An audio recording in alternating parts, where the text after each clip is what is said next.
Homeless Bunny 7. Yang Xiaolong.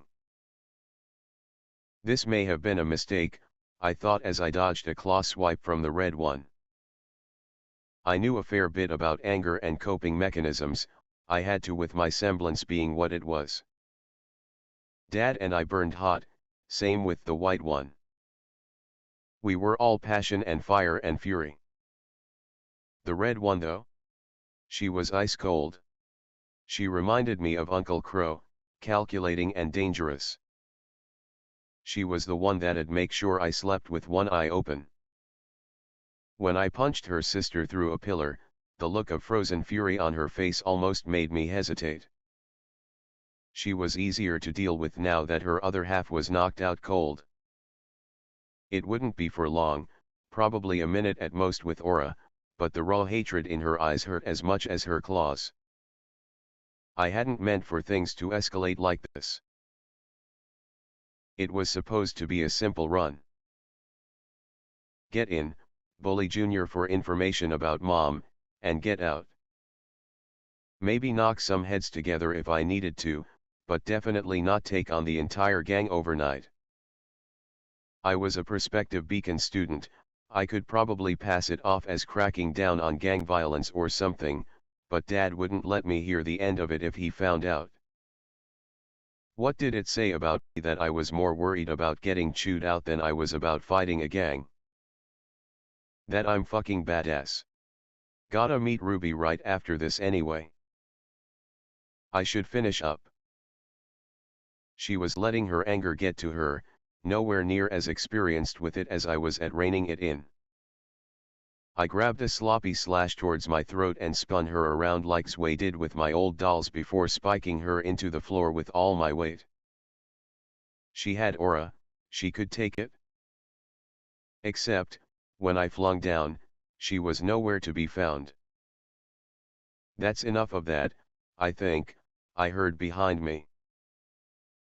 I whirled and saw a rabbit faunus with snow-white hair and ruby-red eyes. Discounting the foot-long ears that folded and flopped expressively, he was short, maybe even shorter than Ruby. He was pretty.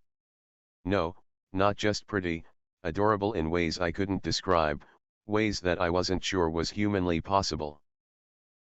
His face was perfectly symmetrical and his large, red eyes and dainty nose gave him the image of perfect, angelic innocence.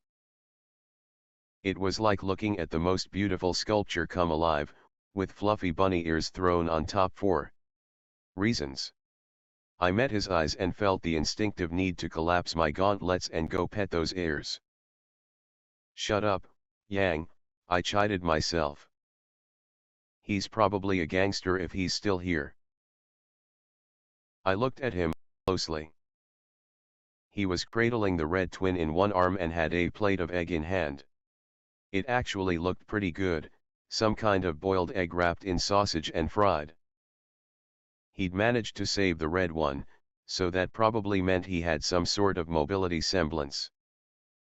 Maybe short-range teleportation? He'd moved to the white twin in the time I'd taken to look him over. A golden seal that looked like a five-pointed star appeared and the smell of freshly cut grass filled the room before the white one sat up with a moan of pain. That was unusual. A healing semblance of some kind? Those were rare, and meant my guess about teleportation was wrong. I looked around cautiously. That meant there was someone else here. A bit late to the party, Fluffy, Red said with a relieved smile. So definitely not on my side then. I believe the words you're searching for are "you're welcome," the bunny replied dryly. Now, what have we learned? The twins looked at him incredulously. Seriously? Are you actually lecturing us right now? That's totes lame, right, Mel? Right, Mill, the white one added. They were identical twins and even had similar names. Joy. Well, too bad, the bunny chided. You two did all right, but Melanie, you tried to match a berserker in a contest of brute force and lost miserably. Hey. SHH. You should have stuck to what you were doing, breaking down her guard so Miltiades could whittle down her aura. Then, when she was critical, you could have gone for a decisive strike to end things. Instead, you got sucked into her pace of battle and let her dictate the way you engaged her. That was stupid. Well, she looked like she was going to argue before bowing her head. The white flower in her hair sagged with her. I'm sorry. And you, Miltiades. You lost the moment Melanie went down, but you losing control of your anger and getting sloppy wasn't helping matters. If you played hit and run, there was a decent chance you could hold out long enough for her to wear herself out, or for Junior to grab a reload on his rocket launcher and recover a bit of aura before coming back. A battle isn't fought alone, nor is it the place to lose yourself, he lectured. I'm sorry, Tianyu. We'll do better, the red one said, head equally bowed. I blinked in surprise. The bitch twins were showing respect. I thought they and Junior were the top dogs in the gang. It made me cautious. He was obviously strong enough or important enough to cow them. Maybe it was a little racist to think so, but a Fanus probably wouldn't get to be someone important without also being really strong in a human gang. He placed the plate of battered egg down on the floor and reached out to hold both their faces. He gently lifted their heads so he could face them. Then, with a tenderness that ran contrary to his words, he began to pat them on their heads. You did good, he said. Despite it all, your movements are getting cleaner. You didn't showboat. You took her seriously right from the get-go. You're learning and that's what really matters. All right, they chorused, their faces burning. I was starting to get an idea of their dynamic now. Their crushes were so obvious even RWBY would be able to tell. Then he dusted himself off and picked up the plate before standing to face me. And as for you, Blondie, you're going to apologize. Excuse me. I was ready for the fight of my life. I was at roughly half my aura. My semblance had cooled a bit, but I could probably stoke the fire a bit longer if I needed to. And he wanted me to apologize. I looked around at the wreckage and felt a little guilty. Guess I kinda went overboard, huh? How about we call this a wash tonight? Nope. He held out the plate. Jeremy went out of his way to master my Scotch egg recipe. He was really looking forward to taking control of the kitchen tonight. You fucking around cost him his customers and made him waste this egg. That customer must have been looking forward to eating Jeremy's dish. So you will apologize. Take this plate, march into that kitchen, and find the one with the blue bandana. Then tell him you're sorry for ruining his dish. What? Go. If you do, I'll consider us even. You're kidding me. I am not. You will apologize for ruining his hard work and be grateful, that's all I am asking of you, he said sternly. He sounded a bit like Dad, both as Dad and Professor Xiaolong at Signal Academy, like he was talking to an unruly child. I saw red. Seriously, who was this guy? What gave him the right to stroll in here and act like I owed him something? Where did he get off with this fucking arrogance? And he even looked so damn earnest with it too. Like I was the one in the wrong and he was doing me a favor. I suppressed the quiet voice in the back of my mind that agreed with him. Instead, I stoked the pyre inside my soul. The world around me burned gold as my hair caught fire. You want me to apologize? Over an egg? Please don't apologize, the red twin called from the side. Right. Totes. You can take him, the white one added. This is going to be so funny, Mel. Yeah, Mill. It's finally happening. I know, right? Someone else is going to get spooned. It's way better watching from this side of things. Then the both of them fell into a fit of giggles. I got the weird impression that they didn't think I could take him. That just made me angrier. Last chance, the bunny said. If you go find Jeremy and say you're sorry, and if he forgives you, I'll let you walk away. No. Fuck that. I'm going to punch in your smug little face. Suit yourself. Then the little shit reached into his pocket. I expected a knife. Maybe brass knuckles like mine. No, he pulled out a fucking spatula. This might be beyond your abilities, but someone who desecrates food and refuses to acknowledge her fault deserves the wooden spatula of righteous rebuke. Oh, God, that thing had a big brother, I heard one of the twin bitches whisper. There was genuine, undisguised awe mixed with horror in that voice. Blondie's going to die, Mill. Yeah. Blondie's going to die. I kind of feel bad for her, one of them said. The worst part was that there was real sympathy, like I was supposed to be afraid of an oversized spoon. I refused to be treated like Ruby with her hand in the cookie jar. I saw red. I discharged the spent casings and whipped out a fresh set of ammo for Ember Celica before slotting them in with a satisfying click. Then, I pressed my shot gauntlets behind me and fired, discharging 2 shells and launching myself forward. Fist cocked back, I yelled, "Eat this." He swung his spatula to meet me. I saw a streak of brown before my aura shattered like it wasn't even there.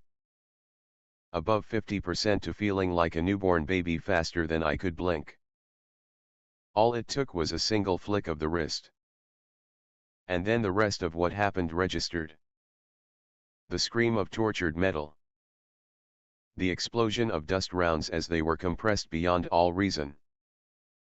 The gauntlets I'd made with Ruby, proof of my status as a huntress, blew up. Half of Ember Celica shattered into a million pieces as I was thrown back by his counter. It has to be some kind of dust casting, I groaned in my head. He had that weird seal thing, so there was probably some hidden dust crystal in the handle. Maybe gravity for striking power and added durability. I didn't know wood could be reinforced like that, but to be fair, I didn't know a lot about dust. I knew enough to maintain my weapon and make new shells with fire dust and little else. He walked up to me, spatula spinning in his fingers like a butterfly knife. You can still say sorry. It's just an egg. It is. It is also representative of my apprentice's efforts this past 3 weeks. It is the tangible proof of his growing skill, and you ruined it. Apologize and you can walk away. Or don't, and I will stop being nice. I tried to stand but collapsed back to my knees. Aura exhaustion was a bitch and I just didn't have it in me to fight. He loomed over me, the midget looked so tall like this. I opened my mouth to speak. Get away from my sister, I heard. And with it came the familiar sound of crescent rows unfolding. I turned, just in time to see Ruby aiming her rifle behind her. The crack of a sniper round sounded as a blizzard of rose petals cloaked her body. My eyes widened in horror. I had to warn her, but no words escaped my mouth. I wouldn't make it in time. Hi-ya! Ruby yelled, her cherished blade scything through the air towards the monster bunny. God, there's more of you. I heard him mutter. Then, in a move that boggled the mind, he caught Crescent Rose in 2 fingers. He held the blade there, frozen in place by impossible strength, an inch from his throat. Ruby's eyes widened as she came to a stop. She was dangling in the air, refusing to let go of her weapon but not tall enough to reach the ground. It would have almost been funny if I wasn't so scared for her. Run, Ruby, I croaked. Hey now, brat.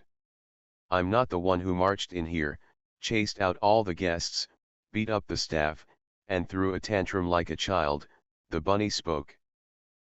He looked bored, annoyed, and exasperated, but not angry. That was probably a good thing. He'd officially moved straight past Dad on the list of people who fucking terrified me. Even Dad took a dozen hits to erase my aura, and he was a top-tier huntsman. Yang wouldn't do that. Ruby yelled back. I felt a wave of guilt at her ironclad faith in me. I'd really screwed the pooch this time. She tried to tug on the weapon to no avail. Then when that didn't work, she yanked herself onto the shaft and rode it like a witch's broom while pulling the trigger. Crescent Rose was heavy. It had to be to withstand the stress my sister put on the weapon. The staff was made of an incredibly strong alloy. The joints and tips of the scythe blade had to be quality stuff. If Dad and Uncle Crow hadn't been teachers at Signal, there was no way Ruby would have had access to those metals from the forge. The sniper had enough power to launch the scythe and Ruby backwards. Bullet for bullet, it was more powerful than Ember Silica. And the bunny didn't even budge. He held the scythe in the exact same position, not a single hair out of place. At best, he looked a little annoyed at having the sniper round go off so close to his ears. Left Ruby straddling her weapon awkwardly, staring back at him with mounting realization. All right, I'm going to let you have your weapon back, and you're going to wait while Blondie goes to apologize. He let her go. Ruby flipped in the air and landed in a crouch. You won't get us, she yelled. Her faith in me was awe-inspiring, but we were so outclassed it wasn't even funny. She was in her own world now. Stand up, Yang. He can't beat both of us. Hi. She turned her scythe around and started a rising swing that would have cleaved him from waist to shoulder. The bunny sighed and his spatula became a blur. Then I heard it again. Crescent Rose, Ruby's pride and joy, the weapon she loved like her firstborn child, shattered. Okay, you don't have a weapon anymore. Now will you listen? The room fell silent. Ruby slumped to her knees as she cradled Crescent Rose's mangled shaft. Her hands trembled. I could see tears in her eyes, and I swore I'd never forgive him for making Ruby cry. And no. My baby, she gasped. The immense sorrow in her voice rubbed my heart raw. I knew she'd rather cut off her own arm than damage her weapon. She'd spent hundreds of hours designing that thing, ever since Uncle Crow first began teaching her. It was everything to her. Her hands clenched into tiny fists. It's just a weapon, brat, the bunny said. With those 5 words, Ruby found her nemesis. Just a weapon? A weapon? Why, you monster? She glared up at him with pure grief and righteous fury in her eyes. Then, something happened. Her eyes began to glow. I thought I could see wings of light erupt from them. And then everything went white. Homeless bunny 8. It's just a weapon, brat, I told the silver-eyed brat. I regretted those words the moment they left my lips. The sheer unadulterated grief in her expression couldn't be faked. She didn't look like a huntress who'd lost her primary means of combat, she looked like a mother who'd lost her child, a sight I'd seen far too often in my life. Then the world crawled to a standstill as my senses accelerated beyond all mortal logic. Something in her eyes changed. Mana welled up from within, drawing upon her very soul, until her sorrow was drowned out by righteous fury. Just a weapon? A weapon? Why, you monster, she screamed out. White light flooded the dance floor, but the unrestrained, uncontrolled spell was targeting me alone. I felt the mana wash over me and do absolutely nothing. She poured out all her grief and rage, wrung her very soul dry to eke out what mana she could, and fell pitifully short of my passive magic resistance. I was a Campione after all. Far be it for me to discredit strength born of desperation. The majority of my siblings ascended in much the same way, but it just wasn't enough most of the time. We Campione were freaks of nature, by no means a fair standard. Scythe Girl rammed headfirst into this impossible standard. She had no idea what she was doing. I could tell that this wasn't a spell she'd practiced. Hell, I doubted this was something she even knew she had in the first place. She dug deep for inner strength, found it in some sort of hitherto unknown heritage, and gave it her all. It wasn't her fault for coming up short. The slightest stirrings of respect nudged my heart. Just a little. She was still a disrespectful brat, far too short-tempered, but damn if she didn't put in her best effort. In a way, she reminded me of a High Myco, descendants of divine ancestors who possessed innate gifts born of that heritage. However degraded though they may be, they did have it, that ever so slight spark of divinity.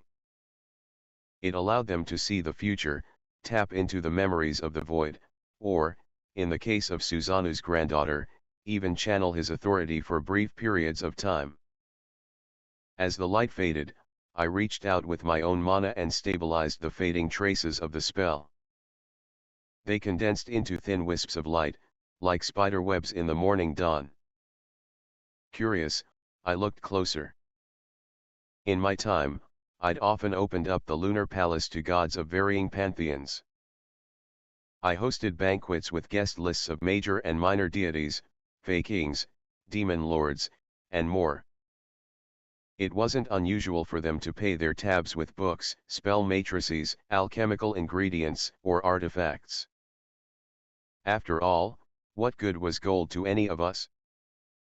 The Norse in particular were gods fond of food and drink, their king most of all. And as the god of wisdom and father of runes, Odin had plenty to offer to buy himself a hearty meal or dozen. Suffice to say, I'd gotten rather familiar with spell matrices of all types. The one I was looking at, the imprints of a divine blessing from a god of light, made me wonder at the sheer nerve of the girl. Did you just try to petrify me? I asked the Scythe Girl incredulously. I wasn't offended, I was impressed. Vauban, my eldest brother, had an authority that did something similar, the eyes of Sodom, which could turn any living creature he saw into a pillar of salt. That some snot-nosed brat had a power reminiscent of the fiercest of my siblings was surprising to say the least. She collapsed, utterly spent, but I was there to catch her. Gently, I laid her down on the ground next to the gold one. RWBY, the blonde blubbered. What did you do to her? I looked at her with a half-hearted glare. All else aside, she still ruined Jeremy's Scotch egg. I wouldn't forget that. Nothing, you brat. Has she ever used her heritage before? What? Her heritage? The eye magic. What magic? Her semblance is speed. So she's never had flashing eyes before? No. What was that? I frowned. That made me feel even guiltier. Somehow, me breaking her weapon caused her enough grief that she tapped into an ancestral ability of some kind. What? You're one giant stereotype, aren't ya? I said, rolling my eyes. She, RWBY, has eye magic. She's always had eye magic. Sometimes, bloodline gifts like this can awaken when put through sufficient trauma, though why breaking her weapon of all things caused it is beyond me. She loved Crescent Rose like her child. Ah, That'd do it? I ran my fingers through my hair. The blonde flinched back as I raised my hand. Relax. If I want you dead, you would be. You breathe, ergo I don't want you dead. Real comforting, she muttered under her breath. What the hell was that? Eye magic. Weren't you listening? It turns her enemies to stone from what I can tell. Yeah, you're looking real stony. I flicked her nose, sending rolling in pain. Ow. Why does that hurt so much? Because I want it to. And I'm not stoned because. I thought about explaining the nuances of being a Campione. She clearly knew nothing of gods or authorities or divine magic, so I'd have to start there. Or really, just with magic in general. I thought about it, then decided shit wasn't worth wasting my breath over. Because I'm a bunny. Bunnies are the sacred guardians of the moon and therefore immune to magic, I declared, with full confidence. Who was going to question me? Bring me a bunny and I'd just use an authority to make it immune. The moon's broken, she said sarcastically. Doing a real bang-up job guarding the moon, huh? My fingers blurred and she rolled away again. Ah. Ow. Fuck. Shit. Why? Shut up. Bunnies are magic-proof cause I said so. And as the embodiment of the will of the fluffy and master of fluffles, my word is law. I looked around at the destruction around us. Melanie and Miltiades were pretending very poorly to not eavesdrop. I rolled my eyes and waved the twins over. Are you done? Hey, we didn't start this, Melanie whined. It's the blonde bimbo who barged in here and started wrecking shit. Yeah, Mel and I were just doing our jobs defending the place, Miltiades chimed in. I know. And I'm putting a stop to it. All four of you. It's over now, got it? Can we hit her a few more times? No. Aw. Can we watch you hit her with a spoon again? No. Maybe. Sitting right here, Blondie grumbled. And? Are you done? Because you still need to go find Jeremy and apologize. You're really not going to let that go, are you? It's just an egg. My chi filled the club and an immeasurable pressure settled over her shoulders. It's just an egg to you, but it represents the sum total of his efforts training under me. It is his first true accomplishment as a chef, and tonight was to be the first night he was put in charge of the kitchen. It's not just an egg. Oh okay, chill. Fine, I'll say sorry. I smiled beatifically. Good. Life is better when you respect people's efforts, don't you think? And longer. What about Crescent Rose? I know. I'll apologize for breaking her weapon when she wakes up. RWBY, was it? I'd be a hypocrite if I didn't make it up to her somehow. Good luck with that. You use a spatula. Crescent Rose is the most complex weapon I've ever seen. And? It's still a farming tool. Can't be too hard to reforge it. I rummaged around in my pocket and pulled out a lollipop.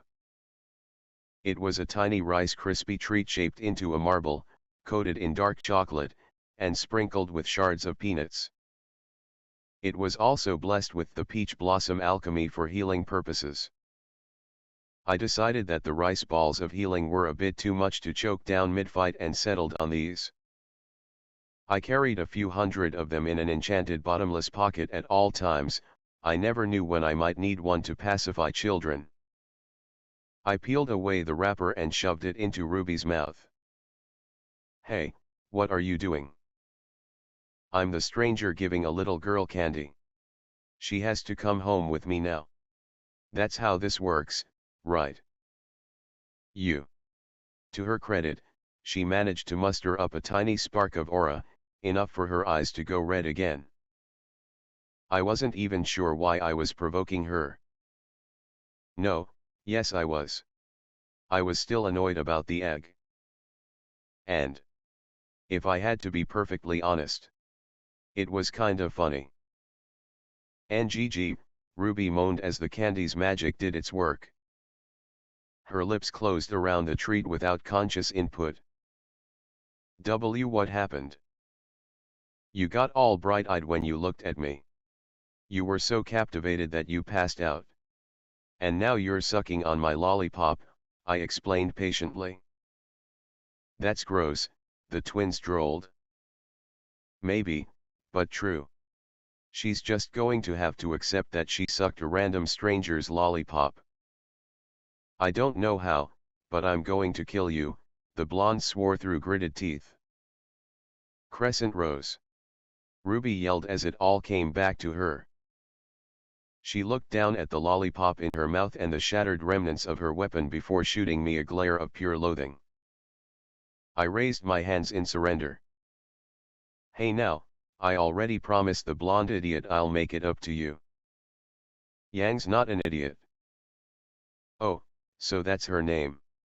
I mean, I've just been calling her that blonde idiot in my head because she never introduced herself. I did.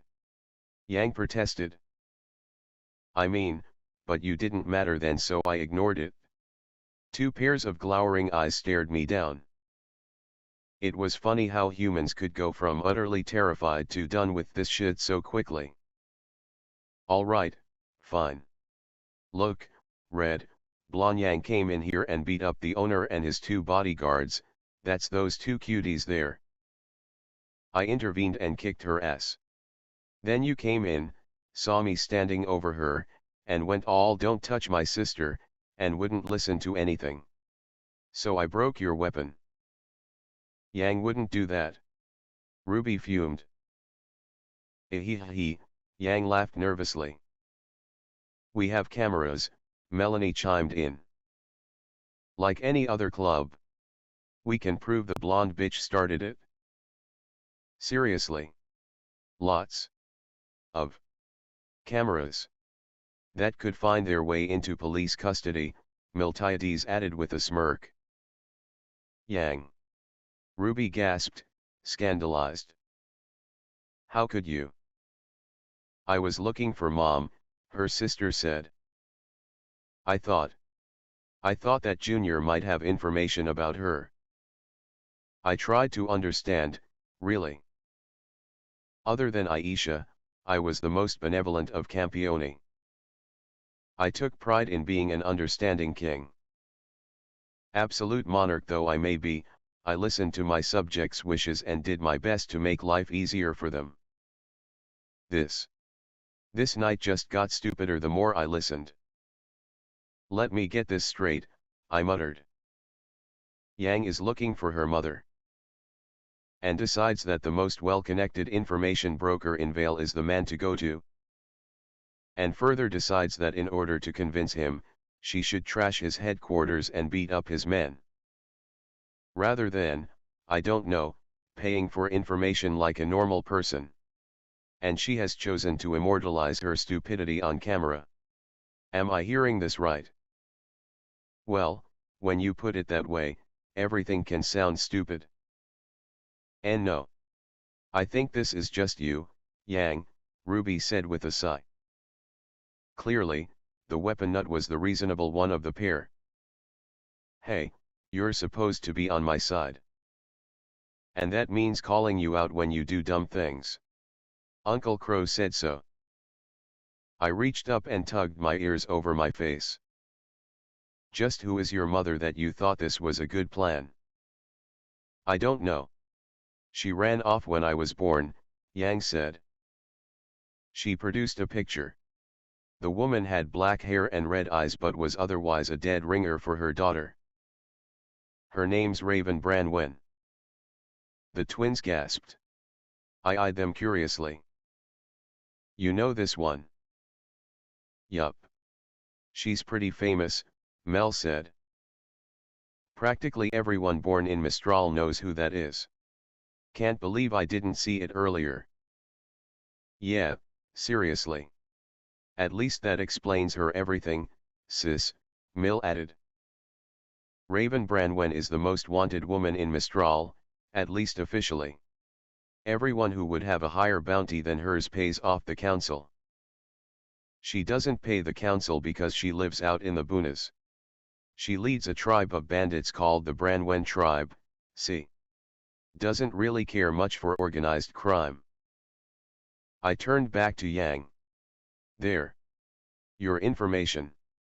You realize that you could have solved your problem with about 4 seconds of talking to these two, don't you?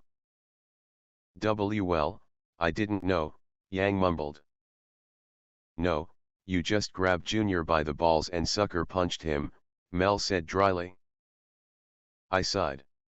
You also came to Vale for information about someone in Mistral. Does Junior even have informants that far out? Some, Mill nodded. Not many. I mean, we wouldn't be able to find the Branwen tribe anyway since they're bandits and they move around. Any information we get would be old by the time Blondie here can act on it. Figures. Whatever. This is done. I think we can agree Yang's made a lot of fuck-ups tonight. Hey Seong, if you're done back there, wanna join us?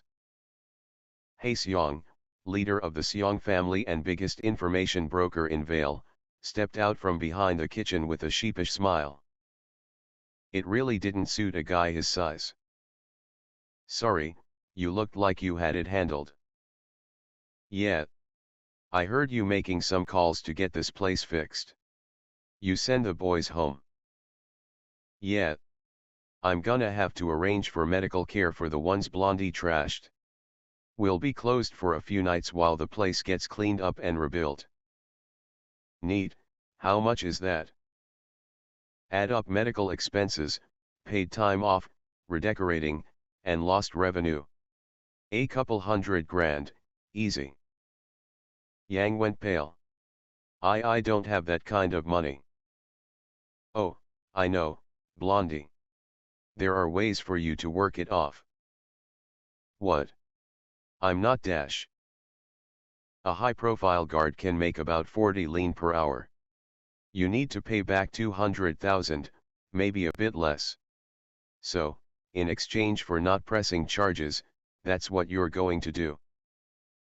And you'll tell Jeremy you're sorry about the egg, I added.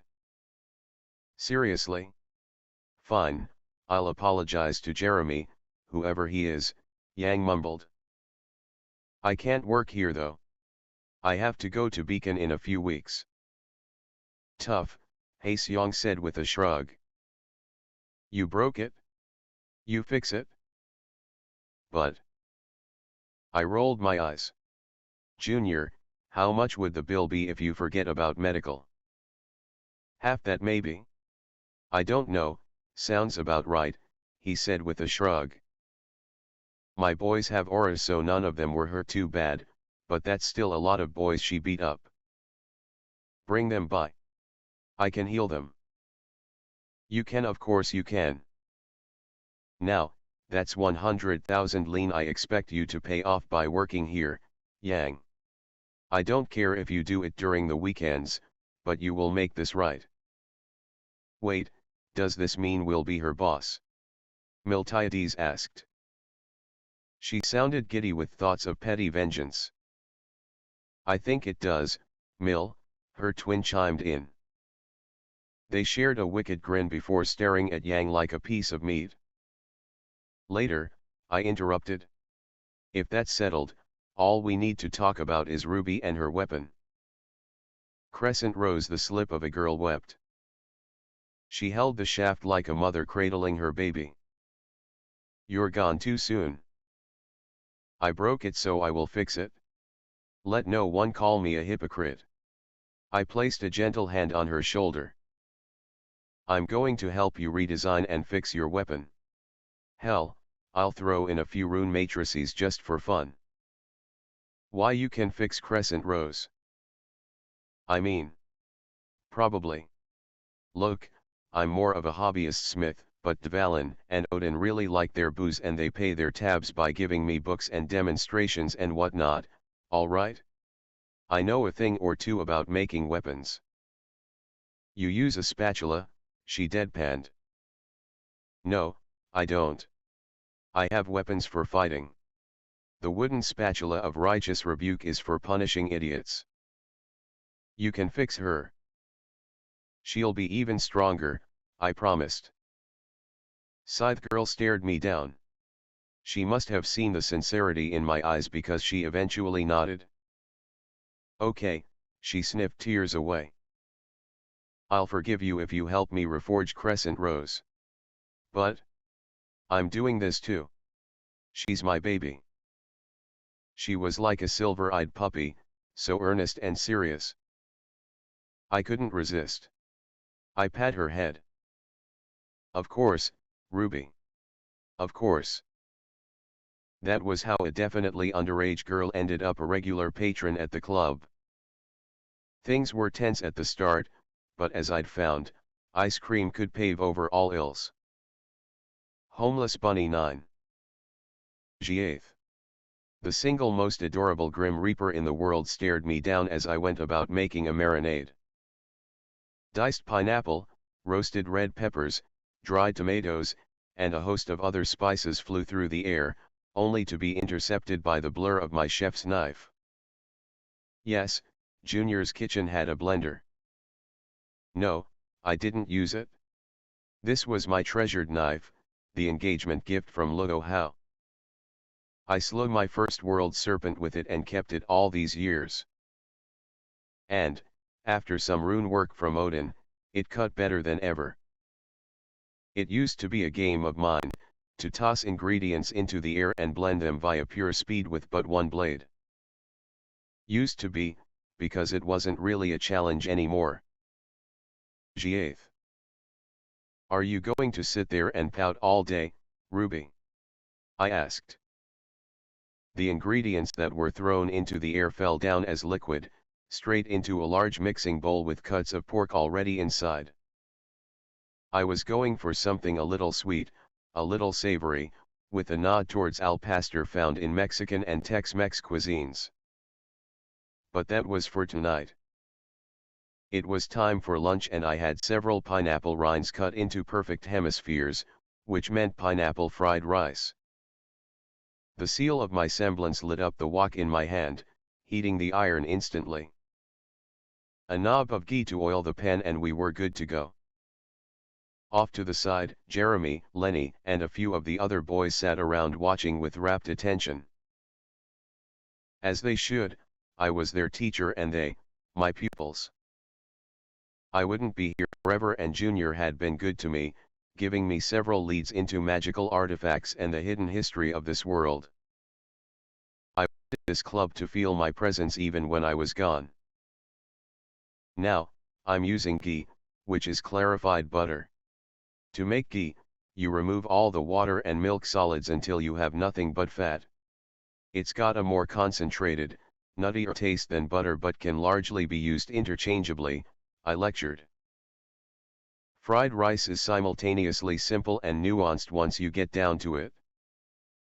For example, even though we're having pork for dinner, I'm opting not to use pork for lunch today because with ghee already in the wok, I fear the fatty meat will make the end product too greasy. Instead, I'm going with an even mix of diced chicken breast and thigh, eggs, along with shrimp. For the vegetables, go with diced onions, pineapples, chilies, scallions, ginger, and cashews. You want to sear the shrimp first so you're not putting a lid on the wok at the end trying to steam it into cooking. This way, it'll be done after you finish stirring. Then sweat the vegetables. Let it all caramelize in the pineapple juices. Start with just onions, cashews, and pineapples so they all brown. Add the ginger, chicken, and chilies. Then, just before everything comes out, toss the tomatoes and shrimp back in. To stir, you need a firm, smooth hand. Don't try to jar it into place like you're banging on a TV with bad picture. Like so. The meat and vegetables made a satisfying sizzling noise as they hit the wok. Ladle in hand, I began to stir with expert precision. The ingredients blurred and rippled, becoming a singular wave in my hands. As the moon commands the tides, the wok undulated in perfect rhythm, wafting an aroma that promised heavenly delights to any who smelled it. She started to say, only for her stomach to let out a ravenous growl. She looked down at herself in utter betrayal. When she looked back up, I smirked knowingly. Thus was my victory complete and my truth vindicated. Chefs were the noblest of all. Using the emptied pineapple rinds as bowls, I plated up the food and slid a portion across the table to everyone watching. "Oh, brothers, that smells heavenly," Melanie moaned as she skipped through the door, her twin not far behind. The two were dressed in yoga pants and sports bras, having returned from the gym. They'd been waking up early to eat my breakfasts, which naturally meant they were fully energized for the day despite their regular late nights. The pair got it into their heads that they ought to work off the extra food I fed them, as if anything I made would be unhealthy. I paid close attention to the health of everyone I cooked for, thank you very much. It was part of my authorities. Both Peach Blossom Alchemy and the power of the name demanded I look after my clients to the utmost. I took account of their age, party lifestyle, training, and even estimated their BMI and other physical properties to derive their optimal nutrition. Food is life. Miltiades spotted the little reaper at the bar counter, salivating over her meal. "What's she doing here?" I shrugged. "This is pineapple fried rice. I'm thinking about having the boys add it to the menu. Maybe a simpler version if it's too hard. It's visually impressive, smells great, and can be made in large batches like this." As for Ruby, she just zoomed in and none of the boys felt like tangling with a huntress, even an unarmed one. "Ugh, Tianyu, if you feed her, she'll keep coming back." "Yeah, listen to Mel grumped. "We're not running a soup kitchen, you know." "He killed my baby," Ruby hissed. "I'm not leaving until he helps me fix Crescent Rose." I sighed. "No. You're not going to tell people I killed your baby. Do you have any idea how weird that sounds?" "Baby killer. It's a weapon. I'm sure it's a sentimental weapon, but it's a weapon.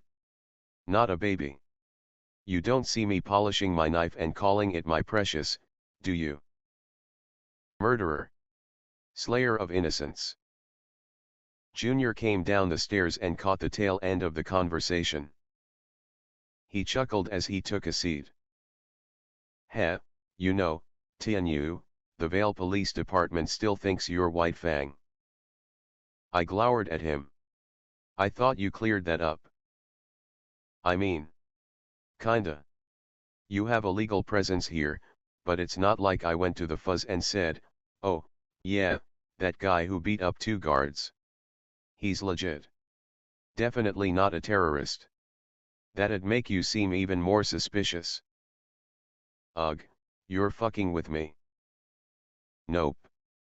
As far as VPD is concerned, a white-haired, red-eyed bunny faunus matching your height is still wanted for suspected connections to the White Fang.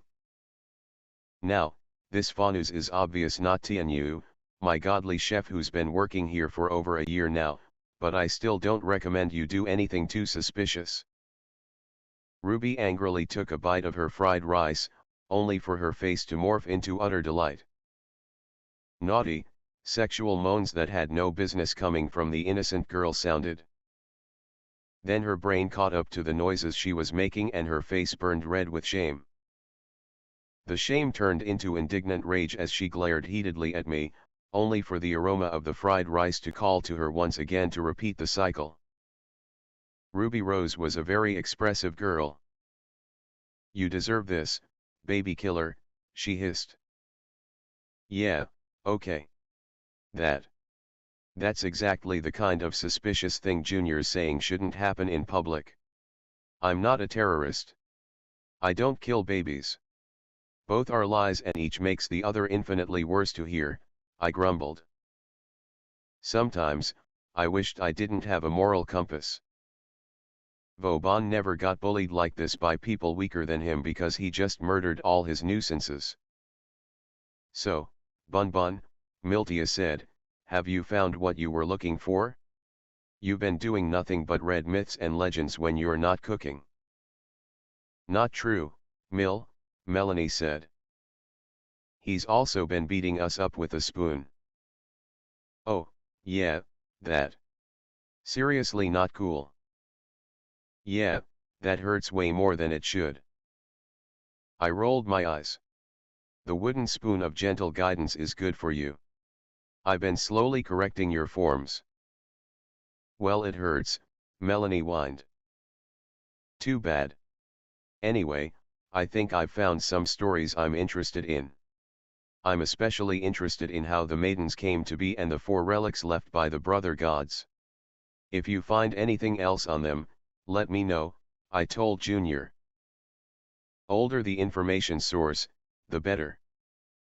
Seriously, what's with you and those things anyway, he asked.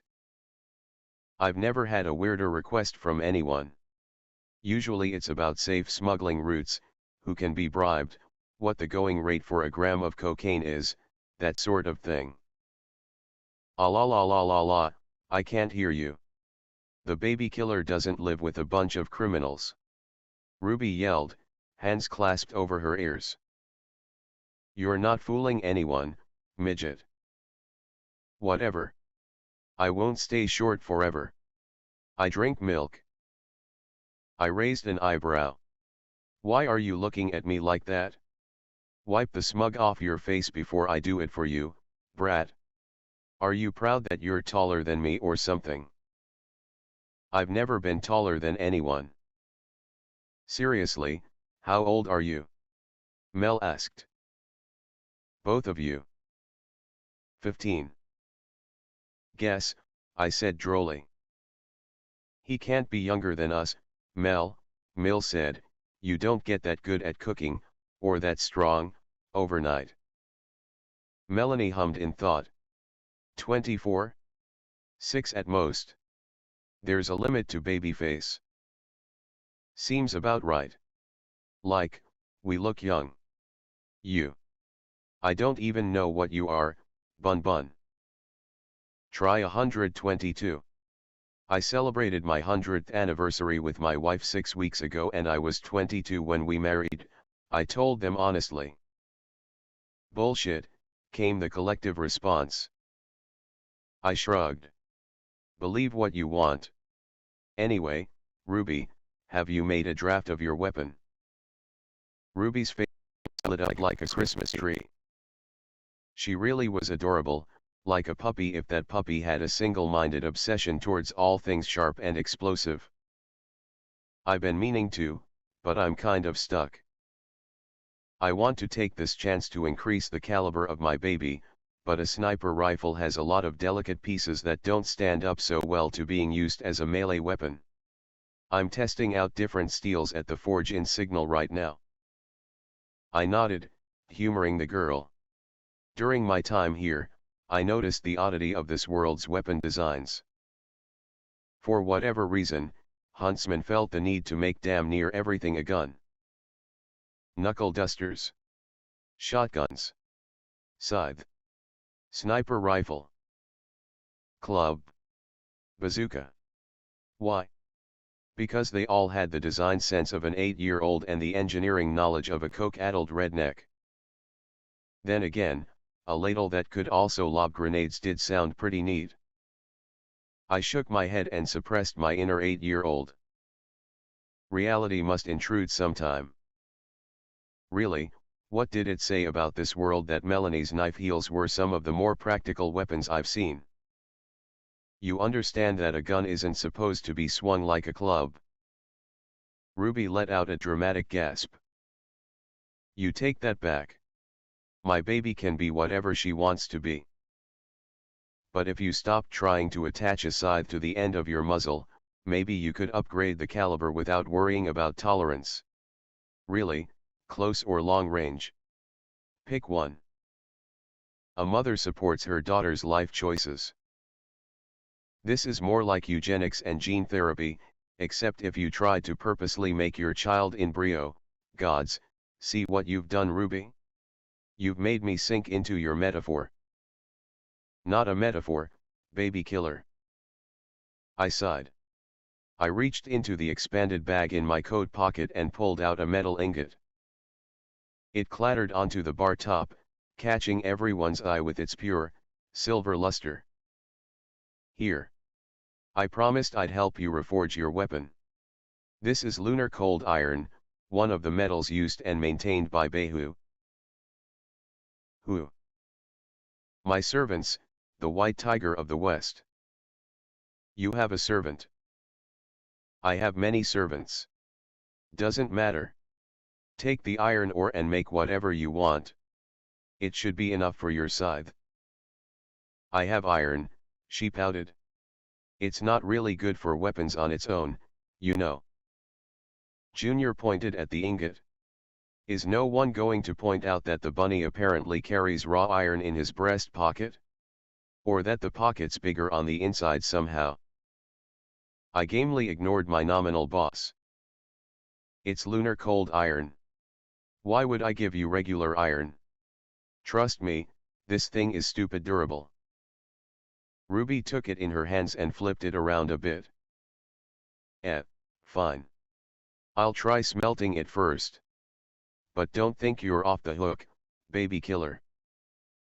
Can we please stop calling me baby killer? It really sends the wrong message. No. Ugh, whatever. Just come back with a finished scythe. Then I'll engrave it for you. RWBY gasped, scandalized.